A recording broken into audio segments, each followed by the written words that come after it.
반갑습니다. 송주준입니다.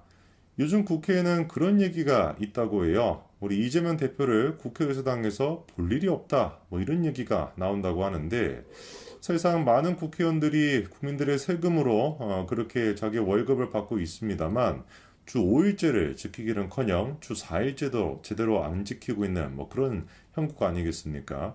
근데 이재명 대표 같은 경우는 주 4일제 수준이 아니라 이거 뭐 주 3일제인지 주 2일제인지 구분이 안 될 정도로 국회에서 이재명의 모습을 볼 수가 없다라는 거예요. 근데 그도 그럴 것이 우리 이재명 대표가 제대로 된 의정 활동을 할 수가 있겠습니까?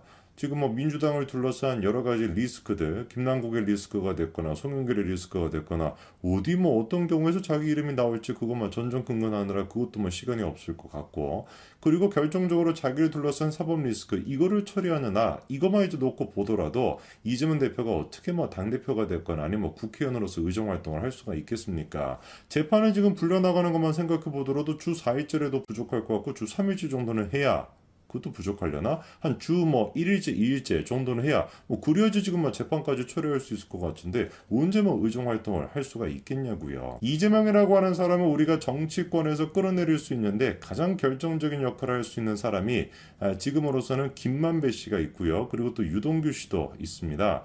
유동규 씨 같은 경우는 과거에 유동규 씨의 표현을 빌리면은 자기 이제 오야봉 조직의 어떤 그 보스를 위해서 충성을 다했다가 진실이 무엇인지 깨닫고 난 뒤에 그 오야봉의 실체에 대해서 파헤치고 있는 그런 입장이고요. 김만배 씨 같은 경우는 과거나 지금이나 끊임없이 이재명한테 충성을 지키고는 있습니다만 최근 들어가지고 묘하게 김만배 씨가 입장이 조금씩 바뀌는 듯한 그런 모습을 보여주고 있는데 오늘 제가 영상을 통해서 말씀드리고자 하는 게 바로 그겁니다. 김만배 씨를 둘러싸고 이 어떻게 된 것인지 분위기가 심상치가 않다는 거죠. 그 기류라고 해야 될까? 그게 좀 김만배 씨가 다른 마음을 품고 있는 거 아니냐? 이런 제가 느낌이 드는데 왜 그런 느낌이 드는지 영상을 통해서 좀 정리해드리고자 합니다. 이재명 대표 본인 스스로한테 김만배라고 하는 존재는 굉장히 중요한 존재입니다. 그래서 검찰이 이제 전격적으로 그 이재명에 대한 기소를 했었을 때도 그때도 이제 부랴부랴 반박의 카드로 꺼냈던 게 이 김만배 씨의 녹취록이었거든요. 그래서 이제 그 김만배 씨 본인 스스로도 마찬가지입니다. 불과 이제 얼마 전까지만 하더라도 4월 달이었습니다.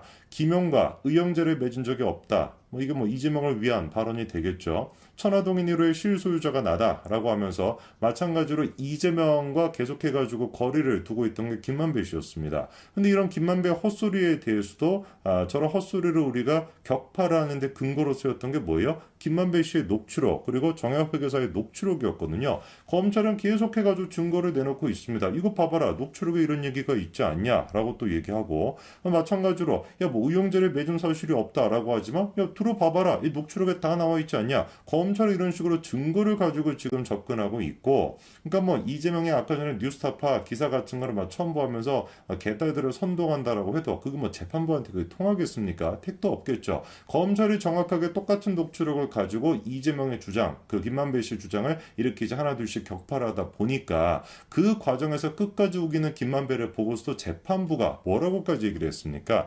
야 진짜 짠하다. 너무 진술의 앞뒤가 맞지 않으니까 아예 그냥 입을 닫아라. 거부권을 행사하라. 이렇게까지도 재판부가 얘기할 정도였습니다. 사실상 그러니까 김만배가 뭐 아무리 뭐 이재명을 위해서 충성을 다한다라고 할지라도 검찰이 사생결단으로 증거를 수집하고 정확한 객관적인 증거를 가지고 얘기하니까 어떻게 뭐 더 이상 버틸 수가 있겠습니까? 그리고 이번에 또 우리가 눈여겨봐야 되는 게 뭐냐면 원래 이재명의 대장동 사건 자체가 워낙에 복잡하다 보니까 담당하고 있던 지금 뭐 재판부만 하더라도 뭐 4-5가지 이렇게 됐었거든요. 근데 이렇게 재판부가 여러 곳에서 한 가지 사건, 사실 뭐 한 가지라고 봐야 되는데 한 가지 사건에 대해서 담당하게 된다면 어떤 부작용이 있겠습니까? 서로 눈치를 볼 수밖에 없는 그런 상황이 나오는 거예요. 재판부 뭐 4-5명이 있다라고 한다면 그 중에 최악의 상황입니다만 개딸이 있을 수도 있잖아요. 재판관 중에 그 약간 좀 마팅이 가가지고 이상한 판결이 내린다라고 한다면 똑같은 하나의 사안인데 그거에 대해서 재판부 A가 뭐 A라고 지금 결정을 내렸습니다. 근데 뭐 뚱딴지 같이 다른 재판부가 B라고 또 내리고도 좀 애매한 거잖아요. 통일성이 있어야 되니까.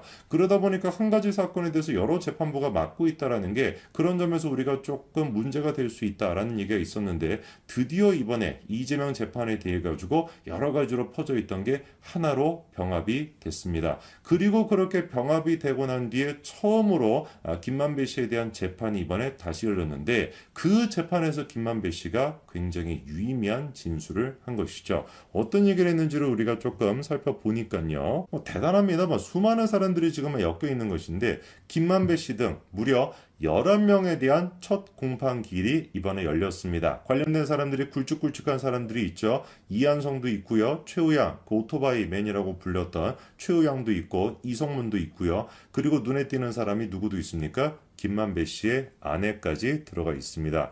김만배 씨 아내 같은 경우는 김만배 씨의 그 은닉 재산을, 그러니까 재산을 은닉하는데 이제 공모를 했다, 같이 이제 동조를 했다라고 하는 혐의를 지금 받고 있는데 그 김만배 씨 아내부터 시작해가지고 화천대유의 실소유자 등등등 그리고 또 이제 쌍방으로 연결이 되고 있다는 최우양 여러 사람들이 이제 하나로 병합이 돼가지고 이번에 첫 공판이 열린 것인데 이 공판에서 김만배 씨가 다음과 같은 얘기를 했어요. 한마디로 얘기해서 모든 책임은 누구한테 있다?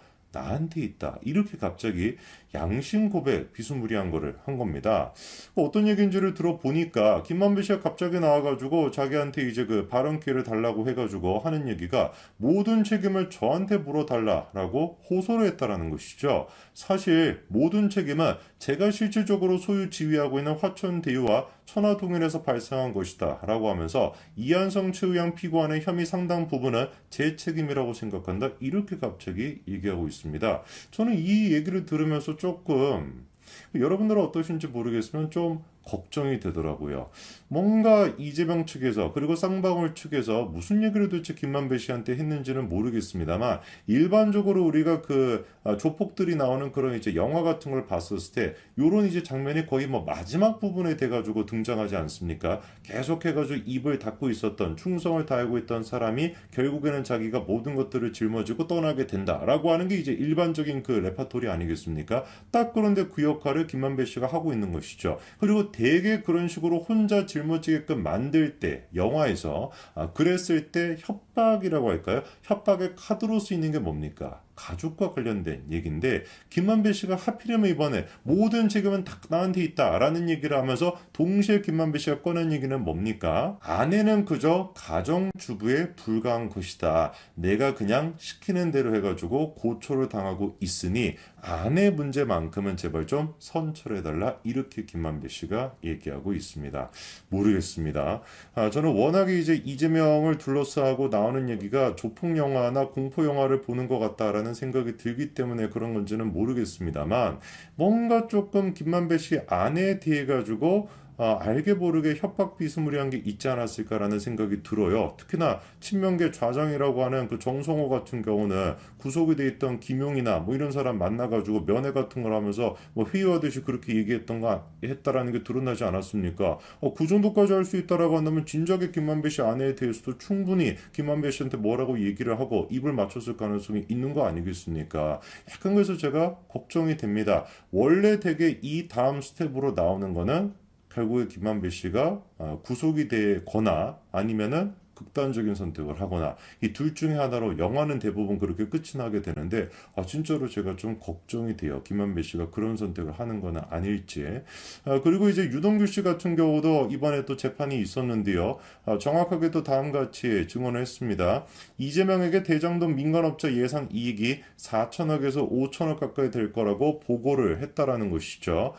저희는 이제 바꿔 얘기해가지고 이재명 대표가 대장동 개발을 통해가지고 공익을 위한 것이다. 공익 환수 사업이다. 이렇게 떠들어댔던 거는 사실상 다 새빨간 거짓말이라는 것이고 이재명 본인 스스로 또한 마찬가지로 대장동 개발을 통해서 남욱 등등에게 4천억에서 5천억 가까이 김만배도 포함이 되겠습니다만 그렇게 이제 들어갈 거다라는 걸 미리 알고 있었다라는 것이고 그렇게 보고를 했었을 때 이재명의 반응이 뭐였다라는 거예요. 민간이 남는 게 우리하고는 상관없지 이런 식으로 대답을 했었다라는 것이죠.